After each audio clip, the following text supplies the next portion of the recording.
नमस्कार। कृषि कानूनों का लगातार विरोध करने वाले समूहों को बधाई, क्योंकि आज सुबह 9 बजे राष्ट्र के नाम संदेश में प्रधानमंत्री ने तीनों कृषि कानूनों को वापस ले लिया।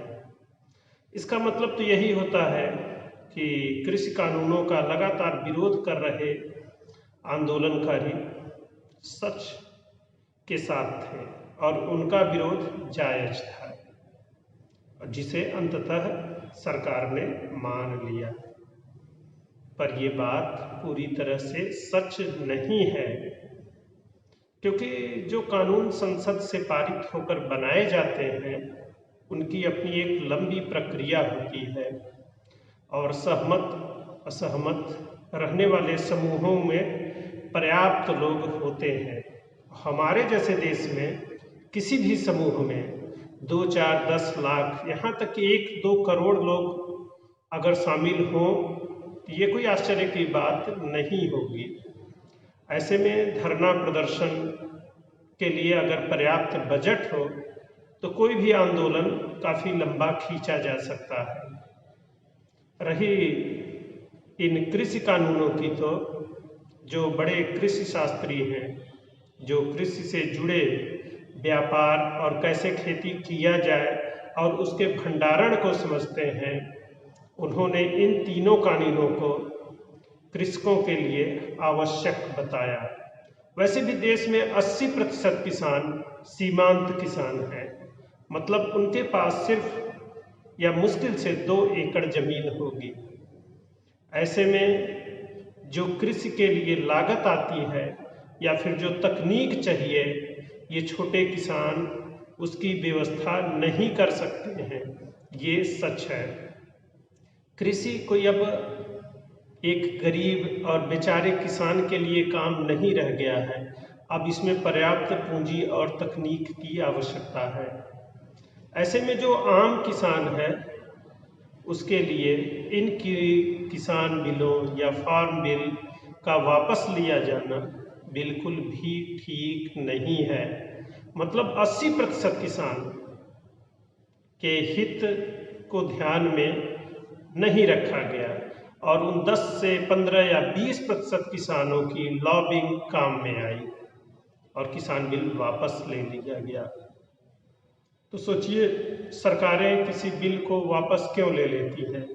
क्योंकि लोकतंत्र में चुनाव जीतना सरकार को बनाए रखने के लिए एक आवश्यक शर्त है और कोई भी पॉलिटिकल पार्टी आगामी चुनाव नहीं हारना चाहती, तो वह उस गूढ़ा गणित को हमेशा साधने में लगी रहती है कि वह किस तरीके से सत्ता को बनाए रखें। और सत्ता को बनाए रखने के लिए जो वोट होता है, वोट मतलब लोग मतलब समूह, और हमारे यहाँ जातीय, धार्मिक, क्षेत्रीय, भाषाई समूह जिस तरीके से हैं, उनको अपने साथ साधे रखने के लिए लगातार उनके पक्ष में निर्णय लेते रहना पड़ता है।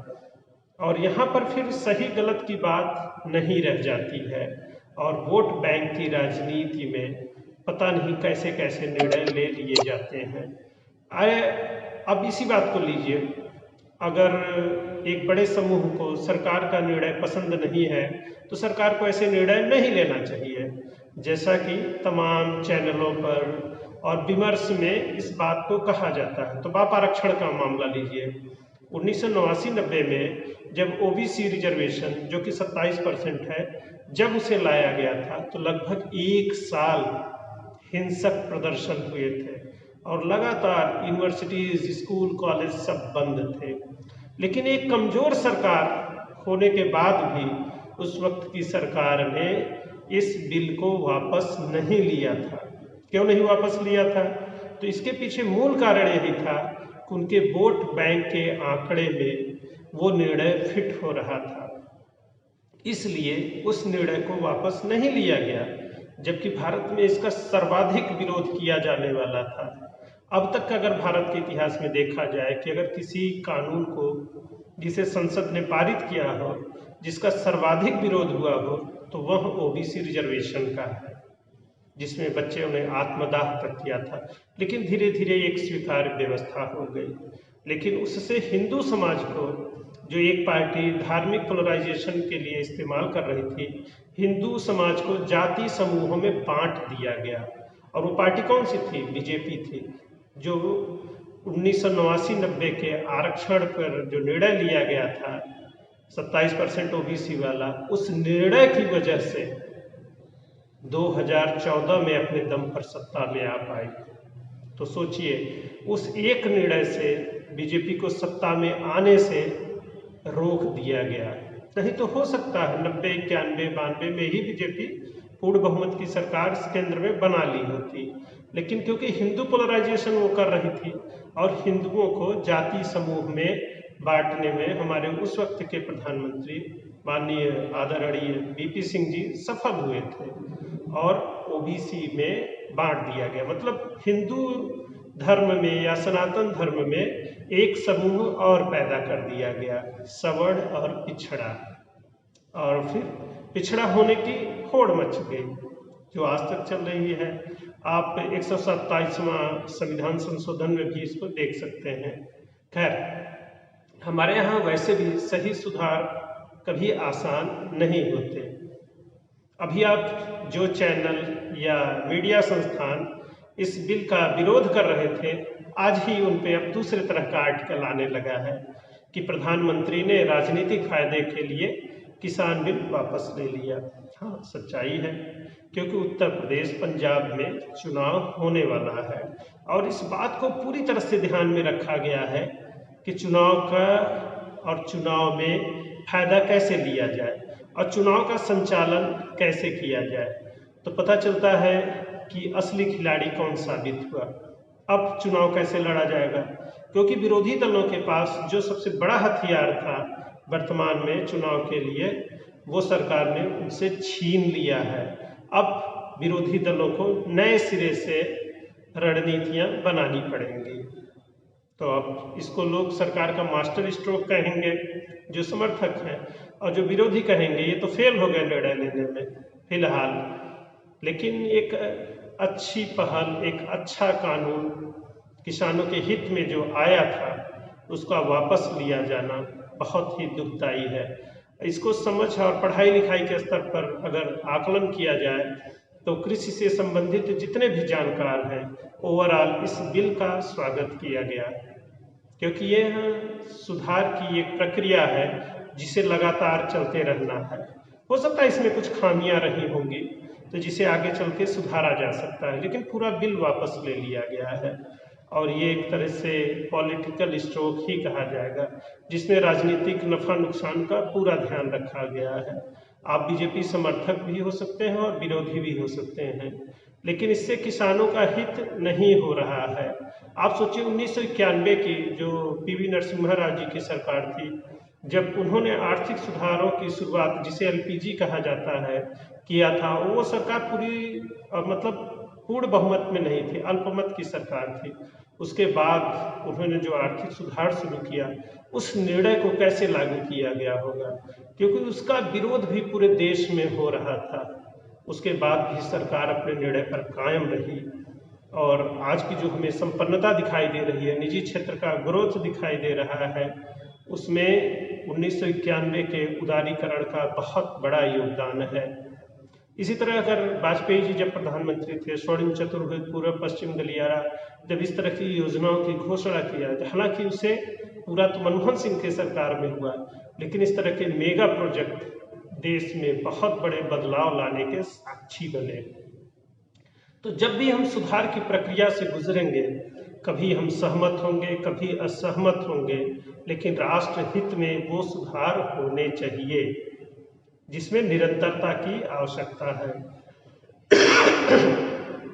अब इस तरह के सुधारों में कुछ लोग सहमत होंगे, कुछ लोग असहमत भी होंगे, लेकिन जब कोई कानून बनता है तो उसमें राष्ट्रीय हित सर्वाधिक महत्वपूर्ण होता है और उसी को तरजीह दिया जाना चाहिए। अब आप तमाम चैनलों पर, जैसे लोकतंत्र की अपनी विशेषता है कि सरकार का विरोध होना ही चाहिए, धरना प्रदर्शन भी होना चाहिए।